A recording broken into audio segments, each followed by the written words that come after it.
Sonic Drive-In, Truman, Arkansas, 8:36 a.m., July 20th, 2023. And I'm gonna show y'all something. A lot of people don't know what these weird looking Sonic spots are for. I'll tell you. These spots here, see, look, the guy in the car don't have a clue, or don't care. Probably don't know. I didn't know for a while. These are if you're pulling a trailer. If you're pulling a trailer, you can pull in here. Or if you're driving a dump truck or something. Matter of fact, that car is empty. But anyway, today I'm going to talk about what I talked about with the last video. The last video, I asked the question, is it worth giving your customers free electricity for their electric cars to get them on the property? Once you get them on the property, then you can try to separate them from their money. And I said, I believe it's a great idea, except for Sonic. And here's why.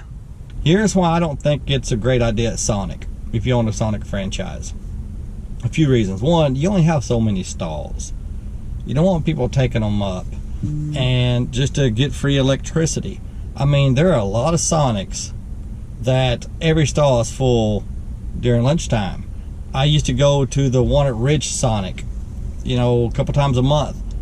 And if I got there at noon, it was very possible that every single stall would be taken up. And that's quite common in certain places. You don't want them sitting there on a level 2 charger just to get free electrons. You want them in and out. Another reason, they have car hops here that bring your food to you. And I believe the fear of tripping would always be a worrisome issue.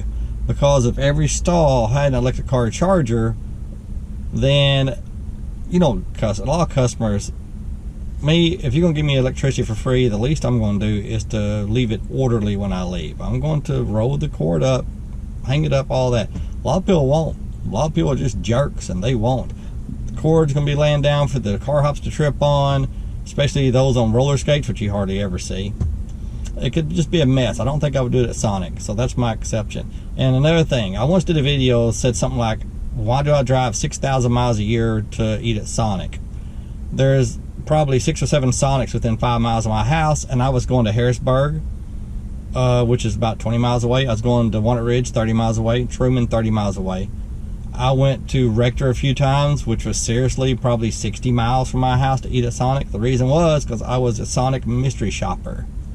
I couldn't say it at the time, but the company I worked for evidently lost the contract to Sonic, just like they lost the contract to McDonald's a few years ago. And I would get sometimes $45 to go to Harrisburg plus food reimbursement. It would take me 20 minutes to get there, 20 minutes to get back, 20 minutes to do the paperwork, they reimbursed me for my food, and I got $45.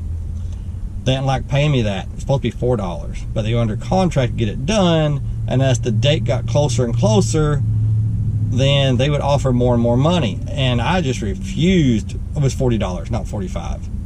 What was it? I think it was 40. Anyway, I'd refused to do it for less than that. And I learned over the years to slowly, I charge them 20, then I started charging 22, then I started charging 25, because I learned if I went up too much at a time, they would just flat out refuse. But I could do incremental values, you know, and I got to $40 or $45 when I went out of town. It was good money. Locally, I charged them $15, or I wouldn't go. And so anyway, that was the answer to the question of the video. Why do I drive about 6,000 miles a year to eat at Sonic? It was good while it lasted. It lasted for years, me doing that. But anyway, did you know if you go to a Sonic, they're required to come, by Sonic rules, they're required to come out and see if you need anything within 10 minutes after they bring you your food. I think probably half the Sonics do it, probably half of them don't, but they're supposed to. Of course, you're supposed to get a mint with every single meal.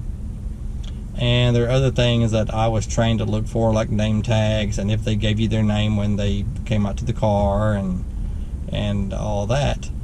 And so anyway, well, I still do some mystery shops, but now it's only one company, a name brand burger place that's very expensive.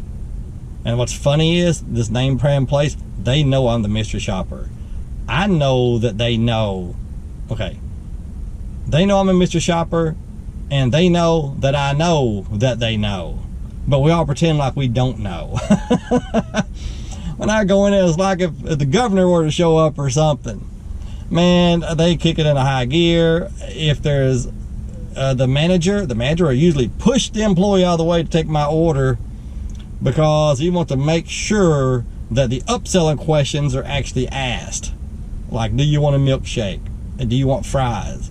You know, they want to make sure that everything is done right, because they want to make sure that it's good Mr. Customer Report. And it's really funny.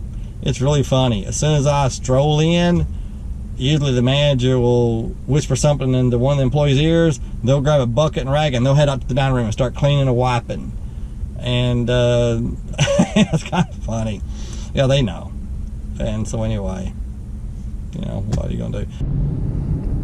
By the way, when I went to Rector, when I lived in Paragould, I went to Rector quite a bit, and I'm thinking it was about 30 miles one way, 35 miles. What I would do is I'd sign up to do Rector and Piggott both the same day. Piggott was probably 60 miles, 50 miles, and I'd get $40 for each one. And I'd go do Piggott and get my $40, and then I would go to Rector, which is 12 miles away, get another $40 and come home. $80 in one day to do 2 Sonics.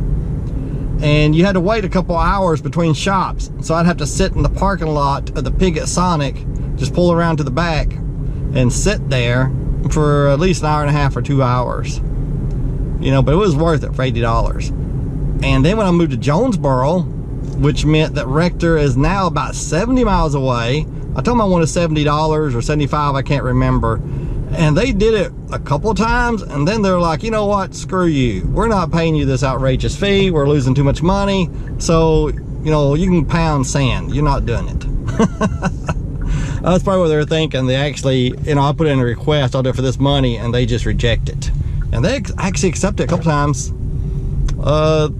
There was once I made $110. I charged $70 for Rector and $40 for Piggott from Jonesboro. Made $110 that day. And I was gone for a while because that was quite a trip. But anyway, all right, that's all I wanted to say. Okay, bye.